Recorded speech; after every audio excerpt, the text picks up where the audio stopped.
மக்களே, நாம் 1947 ஆகஸ்ட் 15 முதல் 2008 ஆகஸ்ட் 15 வரை நிகழ்வுகளை நினைவு கொள்கிறோம். இந்தியா இன்று தனது 80வது சுதந்திர தினத்தை கொண்டாடுகிறது. 200 ஆண்டுகளுக்கும் மேலான பிரிட்டிஷ் ஆட்சிக்கு பிறகு இந்தியா சுதந்திரம் பெற்றது. 1947 ஆகஸ்ட் 15 அன்று இந்தியா சுதந்திரம் பெற்றது.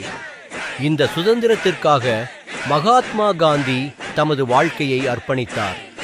நேதாஜி சுபாஷ் சந்திரபோஸ் தீவிரமான தலைமை உணர்வுடன் போராடினார். பகவத்சிங் மற்றும் ஆயிரக்கணக்கான வீரர்கள் தங்கள் வாழ்க்கையை அர்ப்பணித்தனர். இன்று இந்தியா உலகின் மிகப்பெரிய ஜனநாயக நாடுகளில் ஒன்றாக திகழ்கிறது. இது உலகில் வேகமாக வளர்ந்து வரும் பொருளாதாரங்களில் ஒன்றாகவும். 80வது சுதந்திர தினத்தை முன்னிட்டு நாட்டுப்பூர்வ நிகழ்ச்சிகள், தேசிய கொடி ஏற்றுதல் மற்றும் கலாச்சார விழாக்கள் நடைபெறுகின்றன. சுதந்திரம் என்பது ஒரு பரிசு அல்ல, நம் முன்னோர்களின் தியாகத்தால் கிடைத்த பொக்கிஷம். இந்த 80வது சுதந்திர தினத்தில் நாம கொண்டாடுறதுக்கு காரணமாயிருந்த எல்லா வீரர்களுக்கும் ஒரு சல்யூட். ஜெய் ஹிந்த், வந்தே மாதரம். இந்த 80வது சுதந்திர தினத்தை நாம கொண்டாடுவதற்கு காரணமான எல்லா வீரர்களுக்கும் ஒரு மரியாதை.